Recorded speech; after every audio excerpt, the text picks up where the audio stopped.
우리의 모든 허물과 죄를 사해 주시려고 십자가에 달려 돌아가신 예수님, 그 은혜를 힘입고 이 시간도 하나님 앞에 나올 수 있는 용기를 주시고 믿음을 주신 것 감사합니다. 항상 주의 진리를 따라 살아갈 수 있는 저희들 되게 하시고 주님이 중심이 된 아름다운 인생이 되도록 축복하여 주옵소서. 수많은 사람들이 이 생명을 바쳐가면서까지 끝까지 따랐던 것처럼 저희들도 그 나라의 영광을 위하여 오늘의 어떠한 어려움도 힘듦도 극복하고 이 믿음 안에서 승리하기를 원하여 사도들이 고백한 신앙을 이 시간 저희들도 함께 고백하겠사오니 전능하사 천지를 만드신, 그러므로 이제 그리스도 예수 안에 있는 자에게는 결코 정죄함이 없나니 이는 그리스도 예수 안에 있는 생명의 성령의 법이 죄와 사망의 법에서 너를 해방하였음이라. 율법이 육신으로 말미암아 연약하여 할 수 없는 그것을 하나님은 하시나니 곧 죄를 인하여 자기 아들을 죄 있는 육신의 모양으로 보내어 육신의 죄를 정하사 육신을 쫓지 않고 그 영을 쫓아 행하는 우리에게 율법의 요구를 이루어지게 하려 하심이라. 육신을 쫓는 자는 육신의 일을, 영을 쫓는 자는 영의 일을 생각하나니 육신의 생각은 사망이요 영의 생각은 생명과 평안이니라. 육신의 생각은 하나님과 원수가 되나니 이는 하나님의 법에 굴복지 아니할 뿐 아니라 할 수도 없음이라. 육신에 있는 자들은 하나님을 기쁘시게 할 수 없느니라. 만일 너희 속에 하나님의 영이 거하시면 너희가 육신에 있지 아니하고 영에 있나니 누구든지 그리스도의 영이 없으면 그리스도의 사람이 아니라. 또 그리스도께서 너희 안에 계시면 몸은 죄로 인하여 죽은 것이나 영은 의를 인하여 산 것이니라. 예수를 죽은 자 가운데서 살리신 이의 영이 너희 안에 거하시면 그리스도 예수를 죽은 자 가운데서 살리신 이가 너희 안에 거하시는 그의 영으로 말미암아 너희 죽을 몸도 살리시느니라. 아멘. 신앙이들 사이에 가끔 하는 말들이죠. 내 믿음은 내가 지킨다. 그런데 내 믿음은 내가 지킨다는 말을 생각해 보면 과연 맞는 말일까? 이제 다시 역으로 질문한다면 어떻게 내 믿음을 내가 지킬 수가 있어요? 자, 거기에서 다시 한번 물으면은 내 믿음이 무엇인데 내 믿음을 내가 지킵니까? 원래 믿음이라는 단어 자체가 데살로니가후서 3장 2절에 보면 하나님께서 우리에게 주시는 선물인데 그것을 원래는 믿음은 하나님이 지켜주셔야 되거든요. 근데 사람들은 내 믿음을 내가 지킨다라고 말을 합니다. 그럼 무엇이 내 믿음이냐 했을 때 이 개념 정리부터 안 되거든요. 그 어떻게 지키는데? 고집 부리는 것하고 믿음 지키는 것하고는 다르거든요. 더 다른 말을 바꾸면은 진리나 믿음이라는 것은 누군가로부터 인도를 받아야 되는데 그것을 내가 지킨다는 말이 조금 어폐가 있는 것 같습니다. 그렇다면은 가만히 있으면 믿음이 지켜지느냐 그랬을 때 여러분들이 교회를 한 2, 3주만 연속으로 결석 한번 해보세요.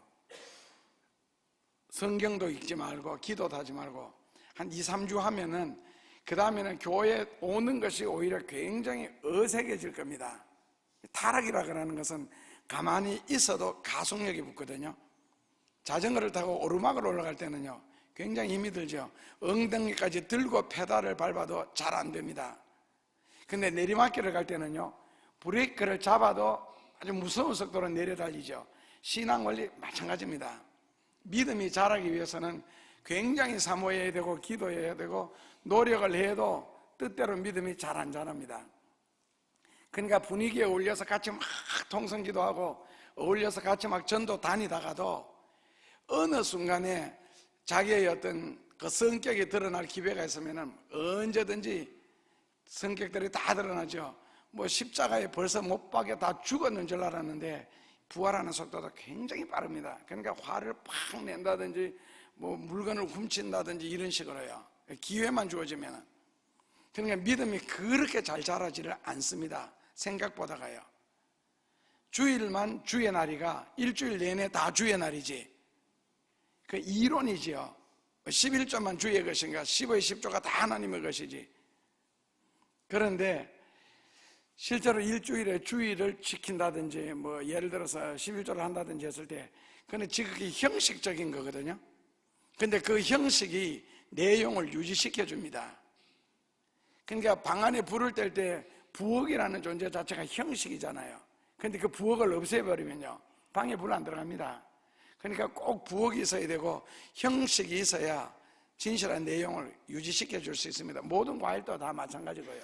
곡식들도 껍데기가 있어야 알을 맺어 나갈 수가 있거든요. 그래서 믿음을 구하는 자세는 첫째로는 뭐 사모하는 마음, 진짜 사모하셔야 되고 간절히 사모하셔야 되고 어느 정도 사모해야 되느냐 했을 때 그래서 꿈을 꿀 정도는 사모하셔야 됩니다. 그냥 사모하는 도가 꿈에 나타날 정도로 사모하지 않는다면 덜 사모해서 그렇습니다. 꿈을 믿는 것은 아니지만 그만큼 열정을 가지면은 대략 현실적인 일들이 꿈에 나타나는 경우들 굉장히 많으니까 그만큼 사모해야 된다는 거고, 그 다음에는 그 성경을 대할 때 그 열린 마음이라고 해야 될까요? 일단 성경을 받아들이는 마음으로 성경을 대하되, 그 다음에 성경을 읽으면서는 끊임없이 질문을 하셔야 됩니다. 문제의식을 가져야 되고, 그렇게 접근을 해야 성경이 눈에 보이기 시작하고 믿음이 자라기를 시작합니다. 그래서 믿음이라는 것은 식물과 같아서 조금만 물을 주지 않아도 마르기 시작합니다. 그냥 정성을 갖고 계속 가꾸어도 잘 자라지 않는 것이 믿음입니다. 왜냐하면 인간에게 속한 것 때문에 것이라면 인간이 쉽게 모든 걸 처리할 수 있는데 믿음은 사람에게 속한 것이 아니기 때문에 그렇습니다. 그래서 오늘 성경에서는 믿음으로 믿음에 이르는 경우를 두 가지로 표현했는데 아마 구원 얻는 복음의 핵심이 될 겁니다. 첫째로는 로마서 3장 24절 28절입니다. 성경을 같이 읽으시죠. 복음의 핵심입니다. 이것이 첫째로는 로마서 3장 24절과 28절입니다. 연속해서 봉독합니다. 그리스도 예수 안에 있는 구속으로 말미암아 하나님의 은혜로 값없이 의롭다 하심을 얻은 자 되었느니라. 그러므로 사람이 의롭다 하심을 얻은 것은 율법의 행위에 있지 않고 믿음으로 되는 줄 우리가 인정하노라. 이것을 이제 그 한국말 사전에는 나오지 않는 단어인데 이신득의라는 단어를 쓰죠. 믿음으로 말미암아 의롭다함을 득하는 것, 이신득의. 이게 이제 복음의 핵심의 첫째 되는 부분이고요. 둘째로는 복음의 핵심의 둘째 되는 부분은 야고보서 2장 22절과 24절입니다. 야고보서 2장 22절과 24절이 이 복음의 핵심의 믿음으로 구원을 얻는 부분을 완성시켜주는 부분입니다. 야고보서 2장 22절과 24절입니다. 너가 보거니와 믿음이 그의 행함과 함께 일하고 행함으로 믿음이 온전케 되었느니라. 이로 보건대 사람이 행함으로 의롭다 하심을 받고 믿음으로 아니니라. 행함으로 의롭다 하심을 받고 믿음으로만 아니니라. 아까하고 정반대되죠. 로마서에서는 행함으로 의롭다 하심을 받지 못하고 오직 믿음으로 된다. 야고보서에서는 믿음으로 되는 것이 아니라 행함으로 의롭다 하심을 된다. 이제 상충되는 내용인데 상충되는 내용이 아니고 서로 보완되는 내용입니다. 이신득이라는 것 자체가 성경에 아까 로마서 3장에서 방금 읽은 것처럼 믿음으로 말미암아 의롭게 된다. 왜 성경은 믿음으로 말미암아 의롭게 되도록 했을까? 했을 때에 하나님 앞에서의 그 의로움이라는 것은 사람의 행위로 될 수 있는 부분이 아닙니다.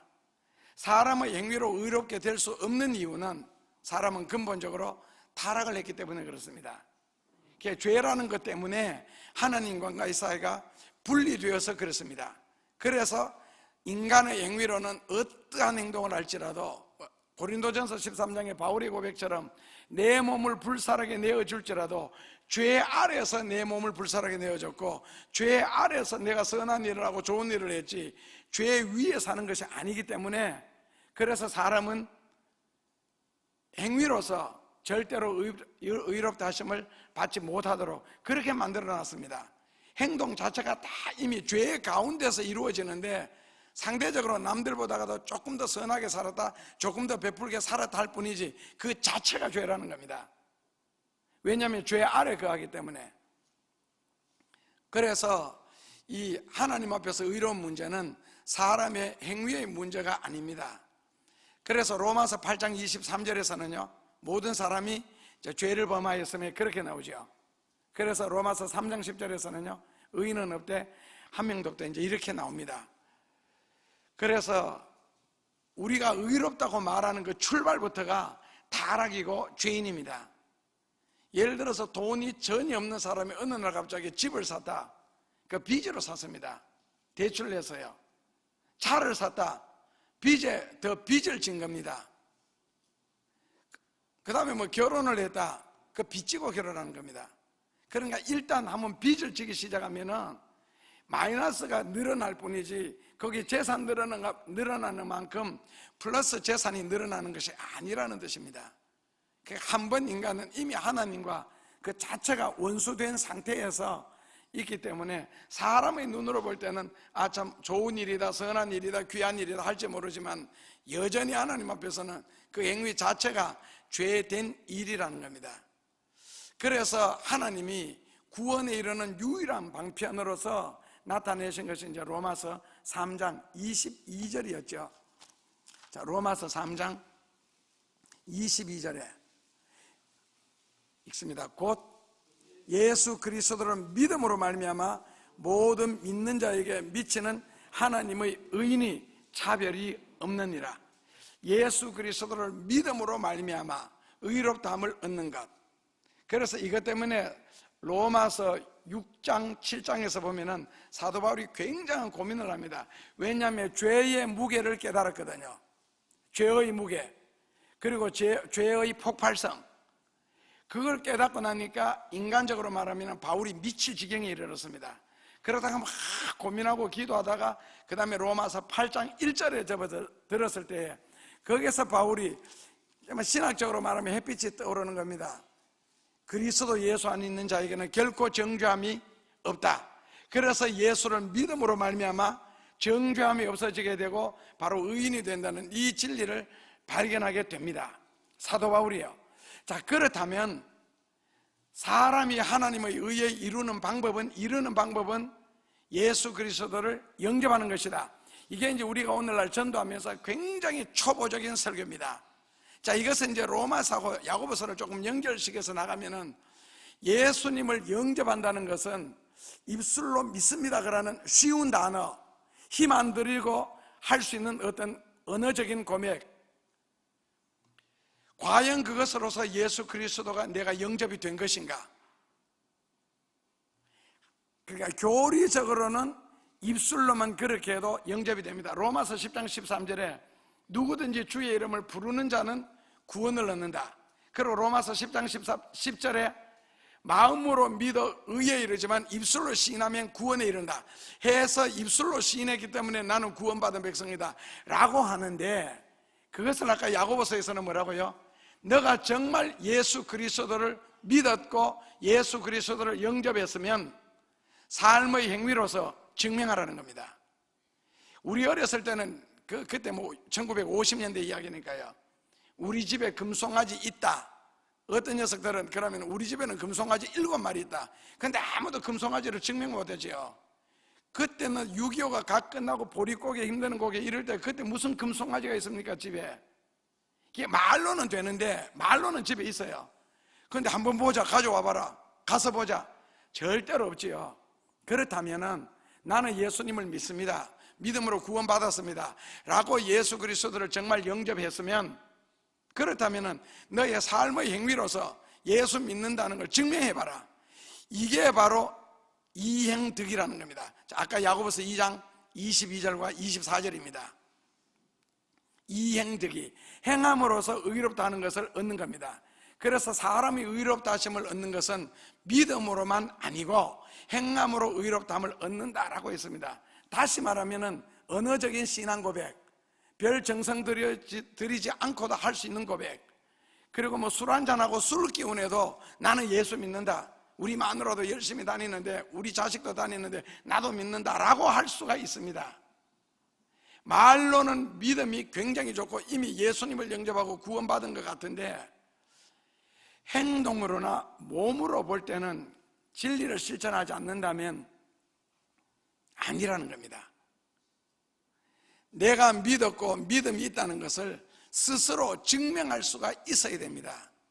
그러니까 예수 믿는다, 나는 구원받았다, 하나님의 자녀다 말만 하지 말고 예수 믿는 사람으로서의 어떤 삶의 모습, 입술, 말, 그리고 예수님을 믿는 사람으로서의 어떤 눈빛, 몸가짐, 태도, 그런 것이 예수 믿느냐는 거죠. 말로는 믿는데 입에서 육두문자가 나온다든지, 교회는 다니는데 함부로 예수님의 몸된 성전을 비판한다든지, 신앙은 굉장히 좋은데 손버릇이 안 좋아가지고 남의 물건을 자꾸 손댄다든지, 이것도 믿는 거 맞습니까? 거짓말을 잘하는 사람일수록 신앙 고백도 잘합니다. 겪어보니까요. 거짓말을 하면서도 절대로 양심의 가책을 못 받는 사람들도, 안 받는 사람도 신앙 고백 더 잘해요. 어차피 거짓말이니까. 그런 사람들은 진실한 말 하는 게 오히려 이상한 거예요. 그래서 대화 도중에 자주 섞는 말이 있죠. 이거는 진짜인데, 이거는 참말인데, 이거는 정말인데, 그럼 평소에 거짓말만 했다는 겁니까? 그러니까 결국에는 예수 믿고 막 남한테 주워 들은 이야기 수북하게 늘어놓을지라도 아니더라는 겁니다. 언어가 보니까 아니고, 손이 보니까 아니고, 발이 안 갈 자리에 너무 많이 가더라는 거, 몸이 아니더라는 거예요. 말로는 분명하게 구원받고 하나님의 자녀가 되었고 은혜 받았는데 몸이 은혜를 못 받았고 입술이 은혜를 못 받았고 손발이 아직까지 중생을 안 했습니다. 그러니까 결국에는 손발로서, 언어로서, 눈빛으로서, 언어 말고 몸으로서 이 내가 믿었다는 신앙을 증명하지 못한다면 야고보서에서는 신앙인이 아니라는 겁니다. 말로 공부 잘하는 것, 그 공부 잘하는 게 아니래요. 성적표에서 나타나야 되고 어떤 시험에서 나타나야 된다는 거거든요. 그러니까 학교 다닐 때 시험 치면은 시험 끝난 시간에 보면 복도가 굉장히 시끄럽잖아요. 공부 못한 녀석은 어쩌다가 한 문제 맞추면 맞춘 거 계속 떠듭니다. 잘하는 녀석은요, 하나 틀린 것 있으면 그거 가지고 계속 말합니다. 성적표 받으면요. 그러니까 예수 믿는 것도 말로 믿지 말라는 겁니다. 물론 언어적 신앙 고백 중요합니다. 말에서 모든 게 시작되니까요. 그러나 그보다가도 마음에서 시작되어야 되고, 마음에서 시작된 것은 몸으로 증명이 되어야 온전한 믿음이지, 말만 떠들고 다니면서, 예를 들어서 시장 바닥에서 싸울 때 보면은 땅바닥에서 사는 사람들보다 훨씬 더 열심히 싸우는데요. 말씀의 능력까지 받아가지고. 그러니까 안 믿는 사람이 한마디 두마디 하는 동안 나는 뭐 10마디 20마디 합니다. 더 간절하게 퍼붓고, 기도할 때는 목 절대로 안 쉬는데 사고 나면 목 쉬어 있고, 그리고 땀이 빨빨 나도록 고함 지르고요. 그러면서도 교회에 오면 또 멀쩡합니다. 그래서 야고보 성경 2장에서 이 신앙에 대해서, 복음에 대해서 쭉 말씀하시다가 마지막 절에 가면은 느닷없이 한번 읽어볼까요? 야고보서 2장 마지막 절입니다.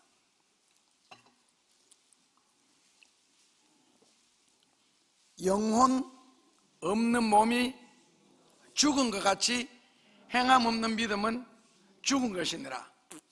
복음에 대해서 말씀하시다가 느닷없이 왜 사람 죽는 이야기 나와요? 갑자기 이 믿음을 육체에다 비교를 하고 있습니다, 지금요.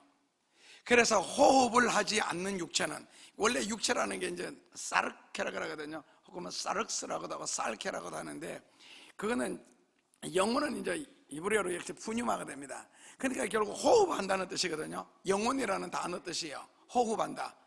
그래서 육체를 호흡하는 것으로, 그러니까 호흡하지 않는 육체는 죽은 것이다. 그럼요, 믿음은요 육체에 비교하고 있습니다.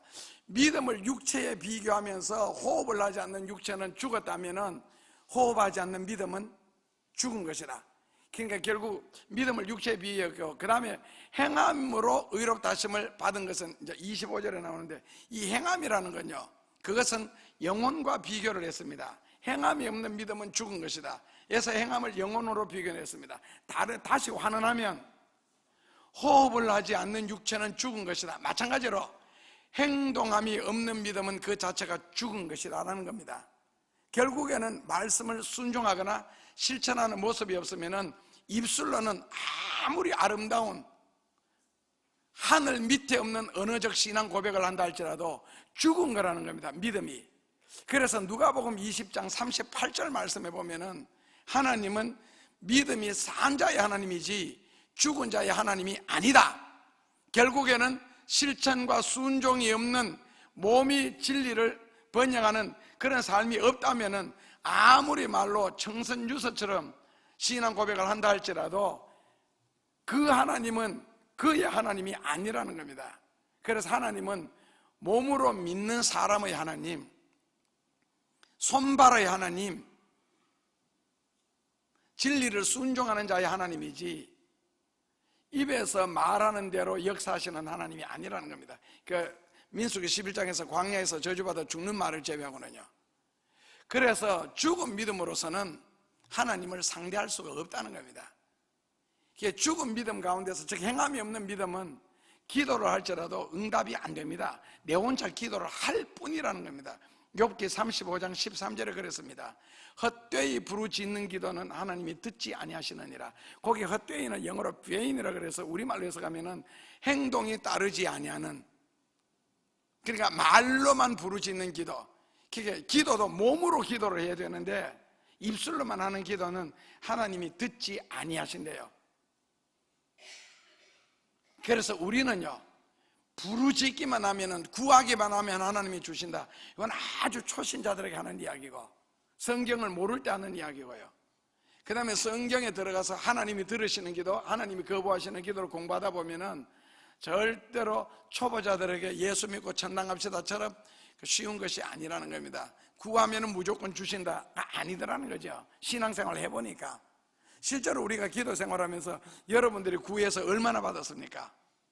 하다못해 식사 기도 한마디 할 때 불과 몇 초 합니까? 그런데도 그 속에 소원이 얼마나 많이 들어있어요. 만약에 개인적인 기도할 시간이 있어서 한 5분이나 10분을 기도하는 것을 녹음을 했을 때 다시 한번 들어보십시오.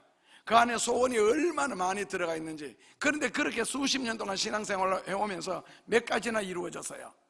몇 가지나 내가 하나님 앞에 응답받았다는 말을 할 수가 있도록 이루어졌어요. 결국에는 기도를 잘못했다는 겁니다. 시편 17편 1절 같은 데는 정직하지 않는 자의 기도는 하나님이 듣지 아니하신다. 그러니까 평소에 입술에 거짓말, 생활 속에 거짓말이 있는 사람은 아무리 부르짖어도 하나님이 기도를 듣지 아니하신답니다. 그래서 결국에는 입술로 부르짖는 기도도 기도할 수 있다는 것 자체가 은혜고 아름답지만 땀으로 하는 기도, 몸으로 하는 기도, 예를 들어 전도한다, 봉사한다, 섬긴다, 베푼다, 이런 거 다 몸으로 하는 기도잖아요.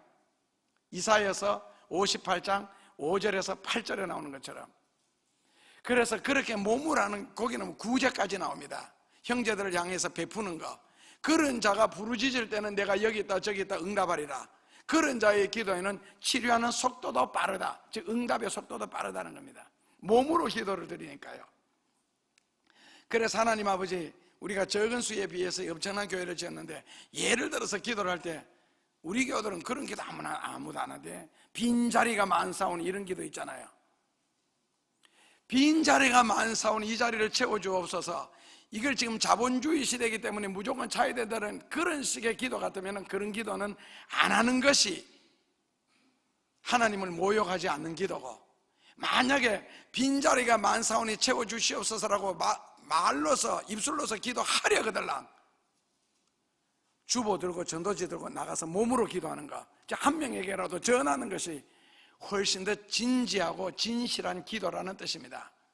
말로만 빈자리를 채워주옵소서 해놓고는 한 주일 내내 살면서 모든 영혼을 외면하면서 한 사람에게도 전도하지 않는다면 빈자리를 채워주옵소서라고 얼마나 목소리를 높여서 기도는 간절하게 했을지 모르지만 기도로 하나님 앞에 장난치는 겁니다.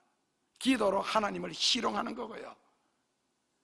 하나님 아버지, 어려운 자들이 많습니다. 불쌍한 자들이 많습니다. 했으면 돈 내, 구정금이라도 해서 모아서 그 다음에 어려운 사람을 도와주도록 구체적으로 만들어주는 게 이게 몸으로하는 기도지, 말로만 그래놓고는 살찌는 거 보면 얼마나 쑤셔 먹었는지, 그리고 또 살 뺀다고 돈은 또 얼마나 쓰는지, 그러면서 무슨 어려운 자고 무슨 선교하는 거예요. 이건 전부 하나님 앞에 장난치는 거고 신을 조롱하는 행위입니다.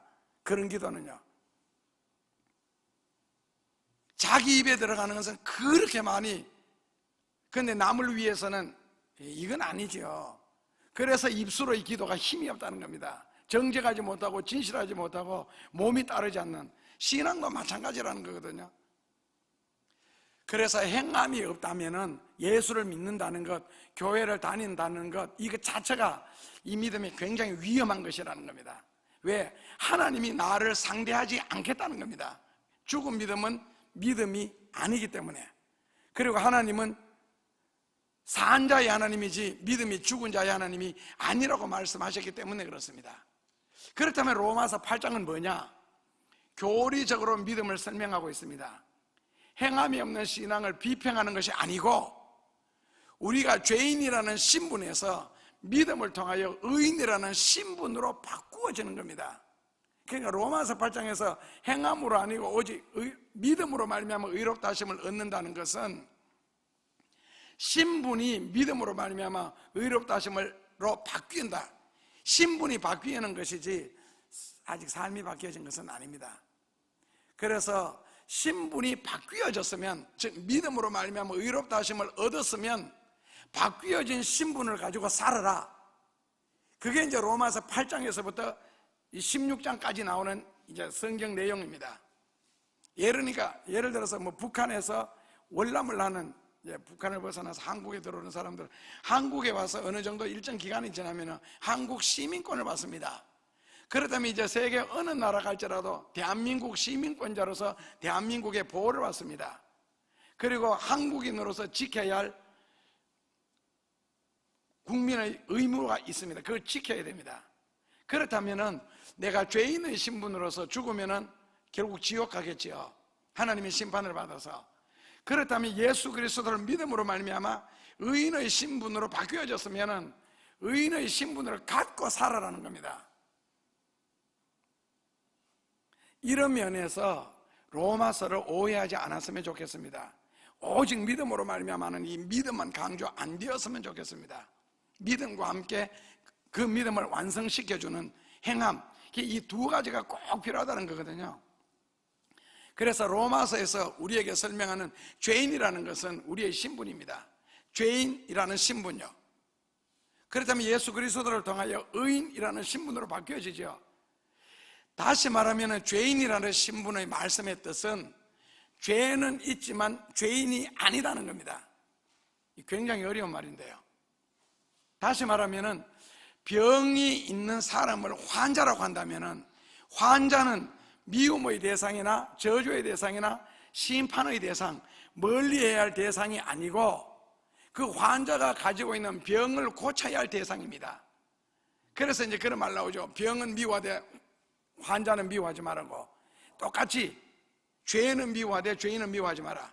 그러니까 의인이라는 것은 죄를 짓지 않는 사람을 의인이라는 것이 아니고 죄를 회개한 사람을 의인이라 합니다. 죄인은요, 죄를 지은 사람을 죄인이라 하겠지만 회개하지 않는 사람이 하나님 앞에서는 죄인입니다. 그래서 신약 성경에서는 예수 그리스도를 믿음으로 의롭다 하심을 얻는 것은 죄인의 신분에서 하나님의 자녀의 신분으로 바뀌어졌습니다. 그러니까 더 이상 예수 그리스도를 믿었으면 죄인으로서 하나님의 심판을 받거나 저주를 받거나 죽어서 지옥 가는 것이 아니라 하나님의 자녀로서 신분이 바뀌어졌기 때문에 하나님의 백성으로서 구원을 받는다는 뜻이고, 죄인으로서 하나님 앞에 기도하고 부르짖는 것이 아니라 하나님의 자녀로서 하나님께 기도하는 것이고, 죄인으로서 내가 선한 일을 하고 전도를 하고 봉사를 하고 선교를 하는 것이 아니고 하나님의 자녀로서 주의 일을 하는 겁니다.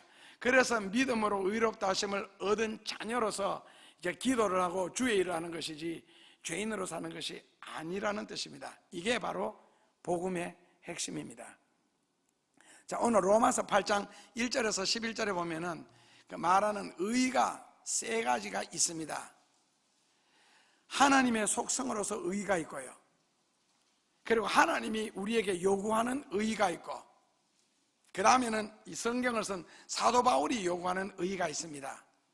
하나님의 속성으로서 의와 하나님의 요구로서 의, 사도 바울이 말하는 의, 이 세 가지가 있는데, 하나님의 속성으로서 의라는 것은 그냥 righteous God입니다. 낱말 그대로.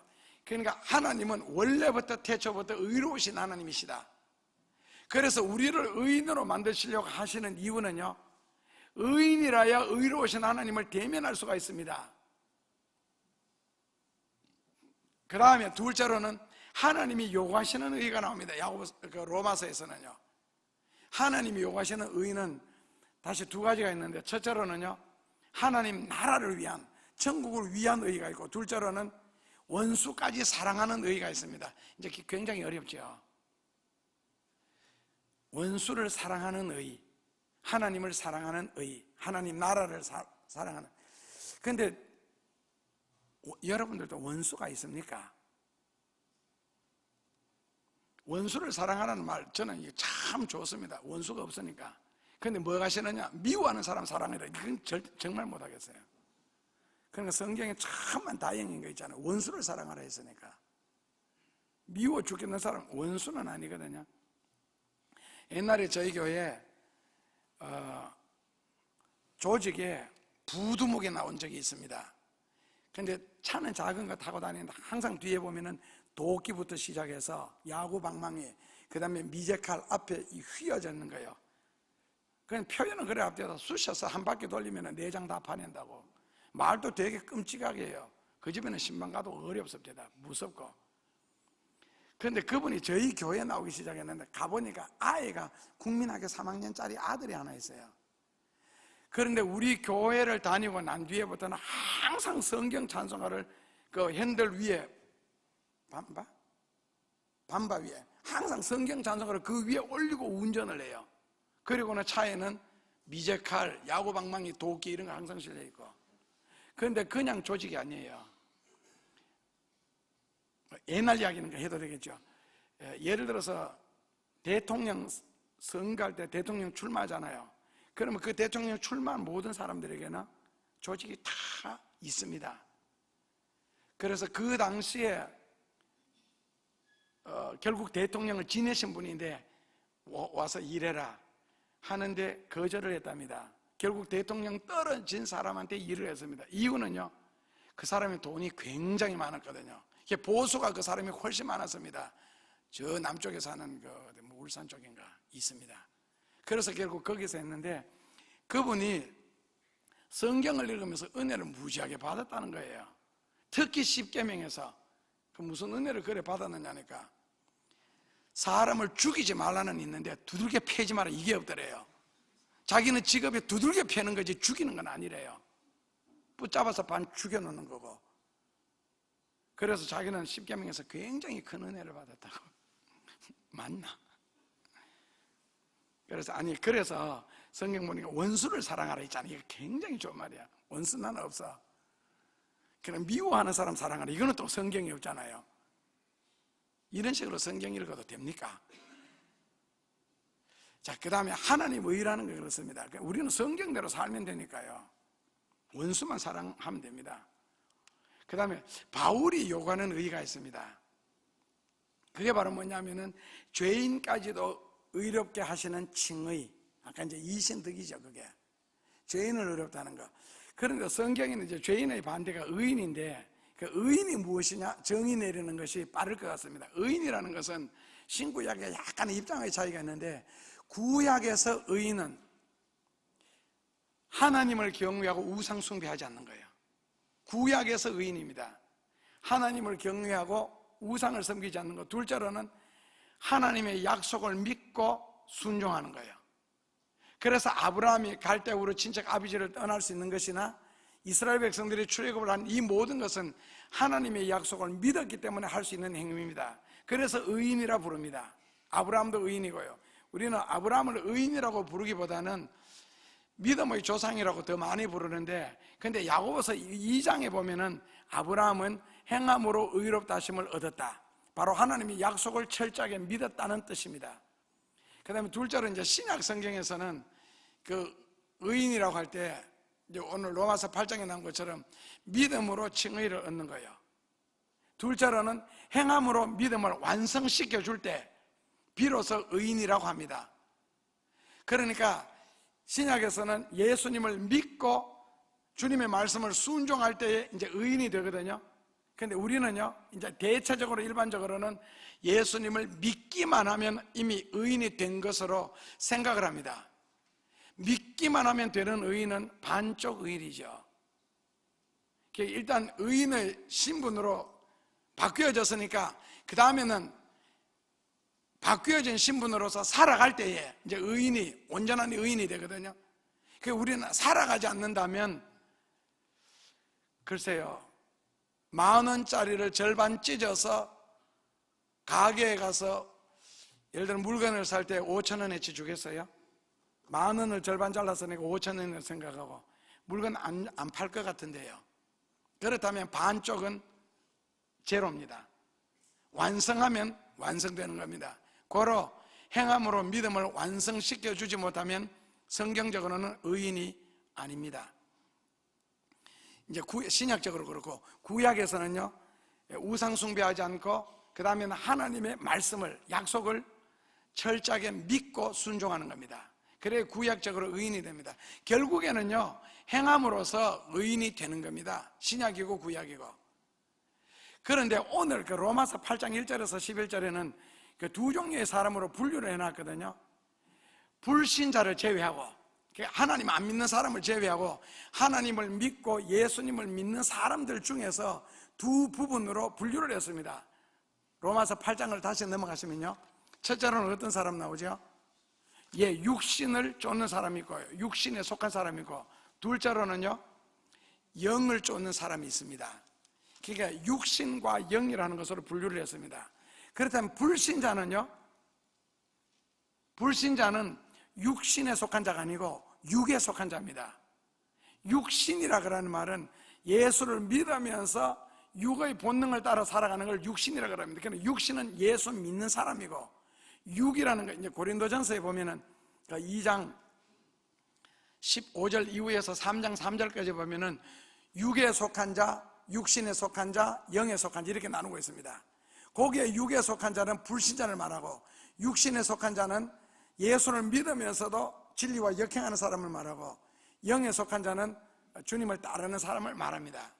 그러니까 결국 로마서 8장에서는 불신자를 논하는 것이 아니고 예수 믿는 사람 중에서 육신에 속한 자가 있고 영에 속한 자가 있고, 육신을 따르는 자가 있고 영에 따르는 자가 있다는 겁니다. 자, 왜 그랬을까? 왜 그럴까? 왜 똑같이 예수를 믿고 하나님을 믿는데 육신에 속하고 영에 속하였을까? 소속이 달라서 그렇습니다. 근본적인 소속은 같습니다. 하나님을 믿으니까. 그런데 이제 로마서 8장 5절에서 8절에 이게 이제 계속적으로 반복해서 육신에 속한 자와 영에 속한 자를 반복해서 비교를 하고 있죠. 그래서 거기서 육신이라고 하는 것은 사르케, 영이라고 하는 것은 푸뉴마. 그러니까 육신은 하나님의 말씀을 불순종했을 때 타락을 했잖아요. 타락한 본성을 쫓아 사는 걸 육신이라고 합니다. 그리고 영이라는 것은요, 중생한 자의 안에 거하는 성령님이 바로 영입니다. 그러니까 소속이 근본적으로 다르죠. 그런데 이 두 부류를 분류시켜주는 핵심이 무엇이냐 했을 때 삶의 중심입니다. 인간의 본능을 따라서 사느냐, 영의 본능을 따라서 사느냐는 겁니다. 그러니까 육신을 쫓는 자든 하나님을 기쁘시게 할 수가 없고 하나님의 원수가 되고, 그리고는요, 하나님의 말씀에 절대로 굴복지 아니한다. 그리고 그 생각 자체가 하나님과 다르다. 그 다음에 영을 쫓는 자는요, 하나님의 뜻을 이루기 위해서 성령께서 내 마음에 감동시켜 주는 대로 재해석을 하지 않고 그대로 순종하는 자입니다. 그래서 영에 속한 자라는 말은 성경을 이루어 나가는 자, 하나님을 기쁘시게 하는 자. 육신을 쫓는 자는 하나님과 생각 자체, 사고방식 자체가 원수로 반대로 행한다는 겁니다. 자, 결론은 어떻게 됩니까? 12절에서 14절에 보면은 거기에 대한 결론이 나옵니다. 12절부터입니다. 그러므로 형제들아, 우리가 빚진 자로 돼 육신에게 져서 육신대로 살 것이 아니니라. 너희가 육신대로 살면 반드시 죽을 것이로되 영으로 몸된 행실을 죽이면 살리니 무릇 하나님의 영으로 인도함을 받는 그들은 곧 하나님의 아들이라. 다시 말하면 육신적으로 살 때와 영으로 살 때 아주 결론을 아주 명쾌하게 내려놨죠. 첫째로는요, 하나님에게 빚진 인생이라는 것을 조금이라도 진리를 깨달았다면 절대로 육신을 따르지 마라. 자, 육신을 따르지 마라고 하는 이유는 6절에 답이 있죠. 육신의 생각은 사망이기 때문에 그렇습니다. 결국 후회하기 때문에 그렇습니다. 결국 하나님과 원수되는 생각으로 살아가기 때문에 그렇고, 하나님이 싫어하는 짓을 하기 때문에 그렇습니다. 자, 둘째로는요, 하나님의 말씀에 절대로 순종할 수가 없기 때문에 그렇습니다. 육신을 따라서 살면은요. 셋째로는 하나님을 절대로 기쁘시게 할 수 없다. 자, 12절에서 절대로 육신에게 지지 마라. 즉 인간적으로, 세상적으로, 정력적으로 살고 싶어하는 이 육신의 생각에 지지 마라는 겁니다.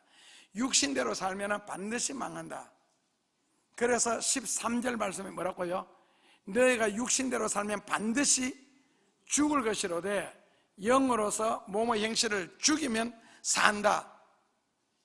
우리가 조금 이해하기 어려운 말인데요, 하여튼 육신의 편한 생각이잖아요. 지금 같으면 교회 오기보다는 차라리 뭐 놀러 간다든지 집에서 노는 거, 금요일 저녁, 수요일 저녁도 교회 오기보다는 올 수 있는 형편도 되고 올 수 있는 시간도 되는데도 불구하고 교회 안 오는 거, 형편이 안 돼서 못 오는 건 어쩔 수 없지요. 형편이 됐는데 자기만 결심하면 할 수 있는데도 안 올 때, 그게 이제 육신에 진다 그러고 성경에는 그렇게 표현을 하고 있습니다. 그래서 기도하다가 항상 첫 마음이 떠오르거나, 예를 들어서 뭐 주일날인데 예를 들어서 2002년처럼 월드컵 축구를 한다 그러면은요, 교회 가야 돼요, 응원하러 시청에 가야 돼요? 자, 금요일이나 수요일날 예배 시간인데 국가대표 축구 시합이 있다. 얼마 전에 우즈베키스탄처럼 비가 오는데도 교회는 안 오지만은 꾸역꾸역 가서 비를 맞으면서 열광을 합니다. 예를 들자면, 그렇다면은 야, 이거 축구 시합을 구경을 갈까 교회를 갈까 했을 때 첫 생각에는 무엇이 떠오르겠어요? 당연하게 예수 믿었으면 교회를 가야지. 둘째 생각은요, 예배는 첫날 만날 드리는 거고 이것은 어디다가 하면 있는 일이니까 거기 가야죠. 그게 이제 육신의 생각이라는 거거든요. 세상에는요, 반복되는 일이 없습니다. 그래서 성경이 우리에게 요구하는 것은 영으로서 육신의 생각을 죽여라는 겁니다. 이겨라는 거고요. 그래서 영의 생각으로서 육신의 행실을 죽여나가는 것이 기도하다가 떠오르는 첫 생각대로 순종하라. 아니면은 성령의 감동을 따라서 살면은 절대로 후회할 것이 없고 앞으로 하나님의 은혜의 복을 받을 수 있는 날이 오는 것을 볼 수 있기 때문에 그렇습니다. 그래서 하나님의 영광을 보기 때문에 서로 비교가 나오는데 18절에서 영으로 육신의 행실을 죽여나간다는 게 힘들잖아요. 어려운 일이고 그리고 피곤할 수가 있고요. 그러나 나중에 그 하나님의 영광이나 축복을 비교한다면은 지금 내가 그것을 극복하는 것은 비교 자체가 안 된다는 겁니다. 뭐 세상적인 말로는 조족지혈이라 그러죠. 세 발의 피라는 말이요. 내가 지금 주님을 위해서 결심하고 헌신하고 믿음으로 살려고 노력하는 것이 하나님께서 우리에게 영광이라는 단어를 통하여 베풀어 주실 축복이나 은혜나 기적과 같은 도움들을 생각한다면 비교 자체가 안 되니까 육신을 포기하라는 겁니다. 그래서 현명한 여러분들의 현재의 삶의 선택이 영원함에 이르도록 인생이 좌우될 겁니다. 지금까지 우리는 수십 년 동안 내 마음대로, 내 뜻대로, 내 생각대로, 내 계획대로 인생을 살아와 봤습니다. 답은요, 얼마나 이루어 놓았습니까? 지금요. 사람들에게 내어놓을 만한 것들이 얼마나 있습니까? 자, 그렇다면은 그렇게 죽으라고 수십 년을 살아와 봐도 큰 별 볼 일이 없다면은 남은 생에는 성경이 그토록 요구하는 하나님 중심적으로, 성경 중심적으로 진리를 삶의 현장에서 번역하는 그런 신앙생활을 한번 선택해 보면은 앞으로, 그리고 어차피 100세 시대니까 몇십 년이 지난 후에 뒤를 돌아봤을 때 어떻게 되어 있겠어요? 꼭 여러분들은 현명하니까 성령의 인도하심을 따라 살다가 좋은 날 영접할 수 있기를 주님의 이름으로 축원합니다. 예수님 감사합니다. 성경을 대할 수 있어서 감사하고 건강한 모습으로 주의 전에 나와 예배 드릴 수 있어 감사합니다. 예수님, 가슴 속에 뿌려진 귀한 진리의 씨앗들이 나도 알지 못하는 사이에 새록새록 싹이 더 잘 자라게 하시고 큰 나무로 자라 진리의 열매가 열려졌을 때 그 열매 하나씩 하나씩 거두으며 바라볼 때마다 하나님의 축복과 기적과 능력을 생각하며 과거에 내가 주를 위하여 헌신했고 노력했던 그 모든 모습들을 되새길 수 있는 복된 시간들이 인생의 미래에 다가오게 하시고 지금까지 살아온 날들보다 살아갈 날들 속에 하나님의 은혜가 훨씬 더 크게 미치도록 살게 하여 주옵소서. 예수님 이름으로 기도하옵나이다. 아멘. 영화로우신 하나님 아버지, 은혜를 감사합니다. 지명하여 부름받은 자들로 이 자리에 있게 하여 주시고 진리의 협력자로 함께 일할 수 있도록 축복해 주시니 감사합니다. 우리를 구원하시려고 독생자 예수 그리스도까지 내어주신 그 사랑과 그분께서 마지막 피 한 방울까지라도 우리를 위하여 흘려주신 그 은혜와 오늘 이 말씀을 듣고 몸으로 예수를 믿고 몸으로 기도하며 몸으로 진리를 번역하는 그 결심을 하는 사랑하는 모든 이들의 생활 속에, 머리 위에 하는 일들 속에, 그리고 땅끝까지 이르러 우리에게 열방으로 주실 선교의 기업들 위에 끊임없이 역사해 주시고 영원토록 함께하여 주시옵기를 간절히 축원하옵나이다.